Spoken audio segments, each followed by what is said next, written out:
நல்ல பண்பாடும் குணநலனும் உள்ள தமிழ் சமுதாயத்தை மற்றவர்களை வெறுக்கின்ற மோசமான சக்தி இவர்கள் என்கின்ற எண்ணத்தை இந்த திராவிடியா ஸ்டாக் உருவாக்கி கொண்டிருக்கிறது.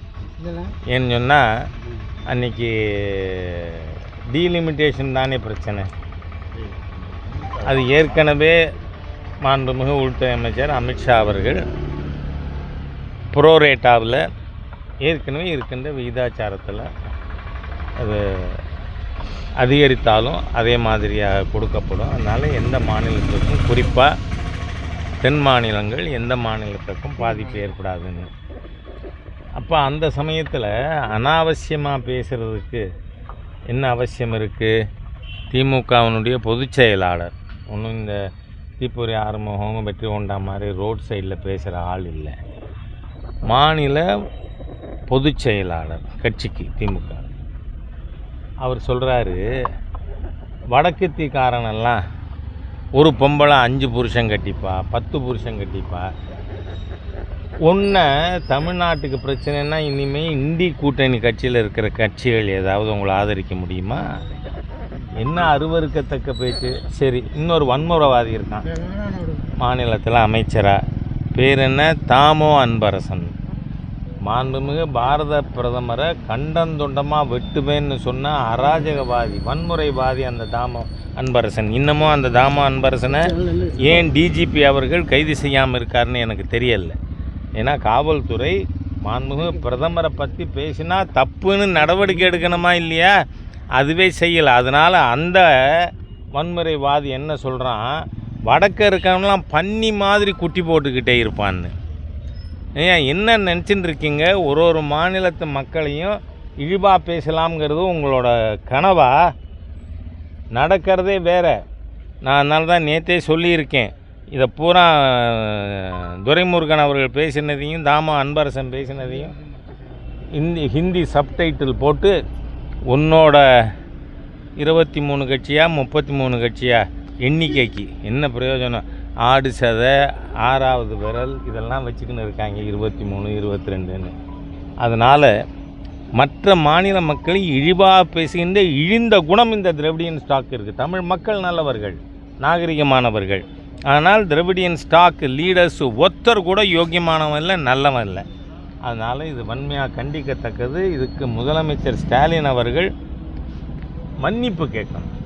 என் மந்திரி சபையில் இருக்கிற மந்திரிகள் மற்ற மாநில மக்களை பற்றி, பெண்களை பற்றி இழிவாக பேசினதுக்கு மன்னிப்பு கேட்குறேன்னு.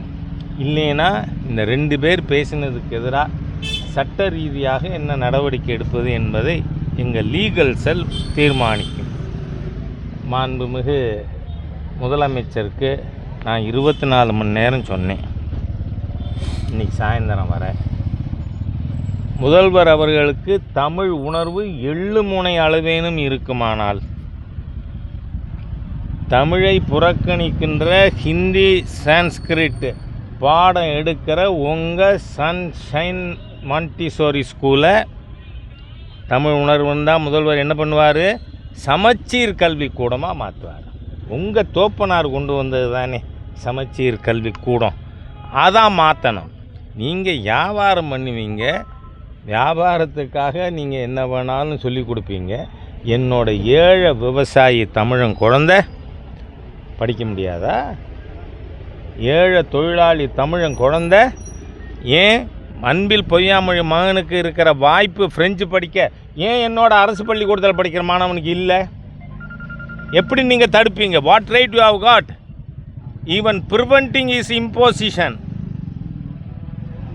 அதுவும் திணித்தல் தான் கருத்து. படின்னு சொன்னாலும் கருத்து திணித்தல். படிக்காதுன்னு தடுத்தாலும் திணித்தல் தானேங்க. அதனால்தான் நேற்றைய தினம் நீங்கள் பார்த்தா பிரம்மாண்டமான கூட்டம் திருச்சியில்.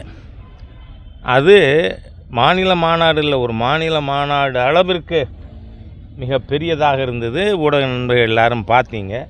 என்ன காரணம்? மக்கள் விரும்புகிறார்கள். உன் மகனுக்கு இருக்கிற உரிமை ஏன் இல்லை என் குழந்தைக்கு? நீ ஆப்ஷனில் அவை எதுவுமே நம்ம கம்பல்சரியாக கூடாது. அதனால் மாநில அரசு இந்த வீம்பை விட்டுட்டு ஒழுங்காக மாணவர் நலனில் அக்கறையோடு நடந்துக்கணும்னு கேட்டுக்கிறேன். அது தவிர டீலிமிட்டேஷன் பற்றி ஒரு கூட்டம் போட்டிருக்கீங்க. கூடினார்கள் நல்ல ருசியாக பஜ்ஜி கிஜ்ஜி அதெல்லாம் வாங்கி கொடுத்தாராம். அப்புறம் நம்ம கோவில்பட்டி கொக்கோச்சா இல்லை கடலை மிட்டாய், கோவில்பட்டி கடலை மிட்டாய், காஞ்சிபுரம் பட்டு எல்லாம் வாங்கி எல்லாருக்கும் கொடுத்து கூடினர் உண்டர் பிரிந்தர். வேறு என்ன இருக்குது அதில்? What have you achieved? நேற்றுக்கு கவிஞர் கனிமொழி தூத்துக்குடி பாராளுமன்ற உறுப்பினர் இது முடிஞ்சதும் ப்ரெஸ்ஸுக்கு ப்ரீஃப் என்ன பண்ணியிருக்காங்க, நாங்கள் இதை மெமோராண்டமாக பிரதமர்கிட்ட கொண்டு போய் கொடுக்க போகிறோன்னு. அவர் தான் ஏற்கனவே இதுக்கு பதில் சொல்லிட்டாரே, மாண்புமிகு உள்துறை அமைச்சர் ஏற்கனவே சொல்லிட்டாரு. இப்போ கொண்டு போய் கொடுத்தா என்ன பண்ண போகிறாங்க? அதுலேருந்து என்ன தெரியுது, வெறுமனே வெட்டி கூட்டம் கூட்டி உங்களுக்கு சொல்ல விஷயம் இல்லை. Already centre has told amply we have cleared. அதனால் இந்த அரசியல்லாம் வேண்டாம். தமிழ்நாட்டில் இன்றைக்கி தேதி 24 தானே, நாளைக்கு முக்கியமாக 2 பேர் உள்ளே போவாங்கன்னு சொல்கிறாங்க. நாளைக்கு உயர்நீதிமன்றத்தில் தீர்ப்பு வந்த பிறகு 2 பேர், அது மணிஷ் சிசோடியா இருப்பாரா இல்லையா தெரியல எங்களுக்கு. டாஸ்மாக்கு என்ன அதுக்கே 2 பேருங்கிறாங்க. நீங்கள் ஒன்றுன்னே நினச்சிட்டு இருக்கீங்க. நம்ம கரூர் கேங்குன்னு இல்லை, இன்னொருத்தர் இருக்காராம் தமிழகத்தின் மணிஷ் சிசோடியா. அதனால் என்னன்னு பார்ப்போம். விரைவிலே அதை திரையில் காண்கன்னு சொல்லி வார்த்தைகளை நிறுவ பண்ணுறேன். நான் சேகர் பாபு தொடர்ச்சியாக பாஜக தலைவர்களை தொடர்ந்து இழிவுபடுத்திட்டு வந்துருக்காரு. நேற்று முன்னால் உங்களை பண்ணார், இன்னைக்கு அண்ணாமலை பண்ணியிருக்காரு. டூப்ளிகேட் போலீஸ் சனி அவர் என்னை சனி. நான் என்ன சொல்கிறேன், அதை பீடையினே இருக்கட்டும், சனி என்ன பீடை என்ன. ஆனால் நான் அவருக்கு சனின்னு நான் ஒத்துக்கிட்டேன் நேற்று. ஏன்னா சனி பகவானோட வேலை என்ன? யார் தவறு செய்கிறாரோ அதை எந்தவித பாரபட்சம் இல்லாமல் தண்டிப்பது சனி பகவானோட வேலை. அதனால் மாசாணியம்மன் கோவில் நிதியை எடுத்து என்ன பண்ணுறதுக்கு, ரிசார்ட்டு கட்ட கரெக்டான வார்த்தைகள் பிரயோகிக்கணும். நம்ம இந்த தமிழகத்தில் ஹிந்து சமுதாயத்தை பிடித்த பீடை இந்த சேகர் பாபு என்ன திட்டம் போட்டார், மாசாணியம்மன் கோயில் இருக்கிற ஃபண்டு 3.5 crores எடுத்து ரிசார்ட்டு கட்டணும்னு. அதில் நம்ம நண்பர் கூடுவாஞ்சேரி பாஸ்கர் வழக்கு தொடர்ந்து அந்த திட்டத்தை கைவிடுறோம்னு இந்த அரசாங்கம் சொல்லியிருக்கு. ஆமாம், ரிசார்ட்டு கட்டி என்ன பண்ணுவீங்க? ஞானசேகரனுக்கு லீஸில் விடுவீங்களா? அந்த சாருக்கு வசதியாக இருக்கட்டும்னு. என்னையா மானங்கட்ட பொழப்பாக இருக்குது தமிழ்நாடு அறநிலைத்துறையோட பொழப்பு. கோவில் பணத்தை எடுத்து ரிசார்ட், இந்த கொள்ளைகள் அத்தனைக்கும் அவரோட பர்சனல் கிரிமினல் ஆக்டிவிட்டீஸுக்கும் I am privy to many information. அதனால் சேகர் பாபுவை பண்ணின தப்புக்கு ஜெயிலுக்கு அனுப்புறது தான் இந்த சனியோட ஒரே குறிக்கோள். நன்றி. கோயில் இந்து கோயில்களில் பக்தர்களுக்கு அடிப்படை வசதிகளானால தான் அதாவது உப்பு போட்டு சோறுத்துங்கிற மந்திரி நமக்கு கிடச்சிருந்துருக்கணும். நீங்கள் பார்த்தீங்கன்னா திருச்செந்தூரில் ஒரு பக்தர், காரைக்குடியை சேர்ந்த குமார், அவர் வீட்டுக்கே நான் போயிருந்தேன். நீங்கள் உங்களுக்கெல்லாம் எல்லாருமே நீங்கள்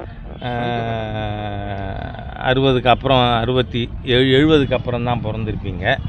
அதனால் உங்களுக்கு அண்ணாமலை யூனிவர்சிட்டியில் நடந்தது தெரியாது.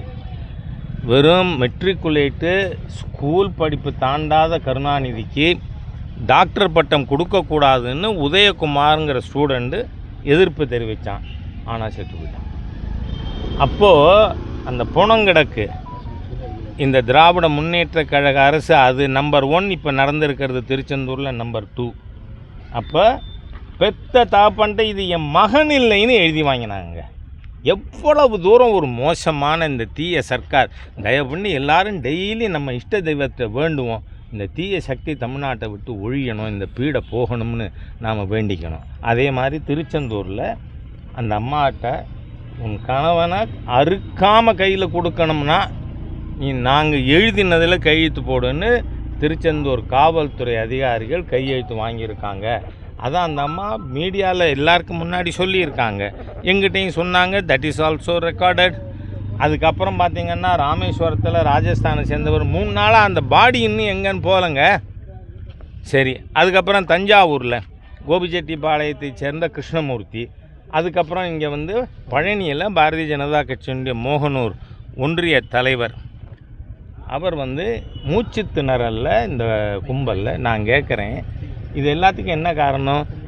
இந்த சேகர் பாபுவோட ஆணவம். ஏன்னா ஒரு மாதத்துக்கு முன்னாடி இதே திருச்செந்தூரில் சேகர் பாபு, கவிஞர் கனிமொழி, அனிதா ராதாகிருஷ்ணன் அவரும் லிஸ்ட்டில் இருக்கார்.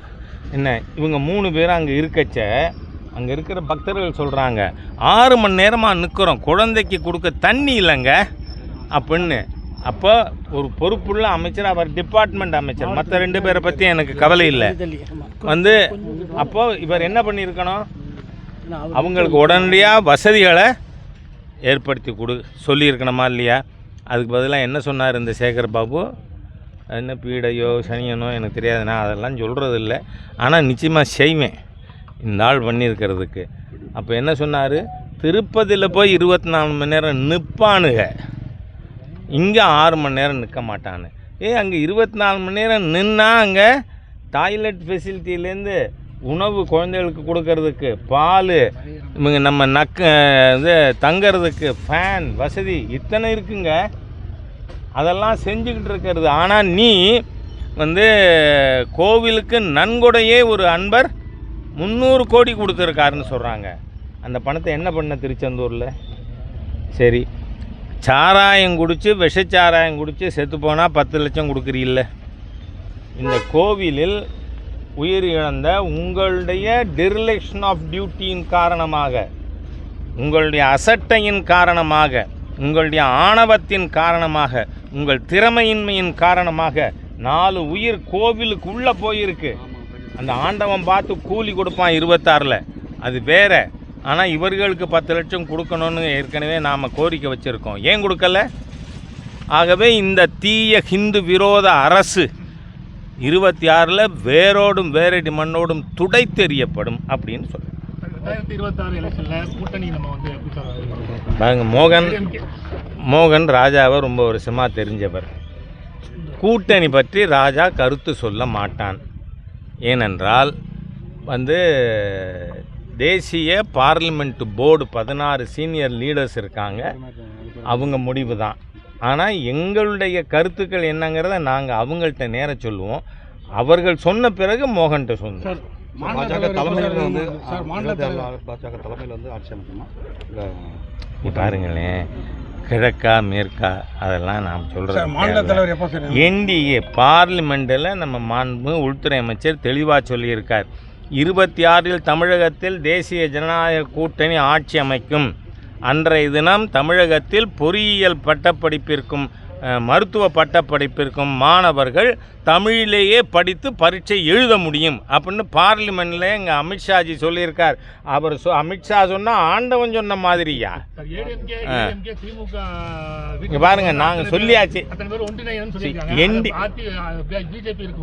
நான் என்ன சொல்கிறேன், நாம் எங்கள் உச்சபட்ச தலைவர்கள் கருத்து சொல்லிட்டாங்க. தேசிய ஜனநாயக கூட்டணியின் சார்பில் ஆட்சி அமையும். அது அமையும், அதுவரை கொஞ்சம் பொறுத்துருங்களேன். 13 மாதம் தானே. தேங்க்யூ.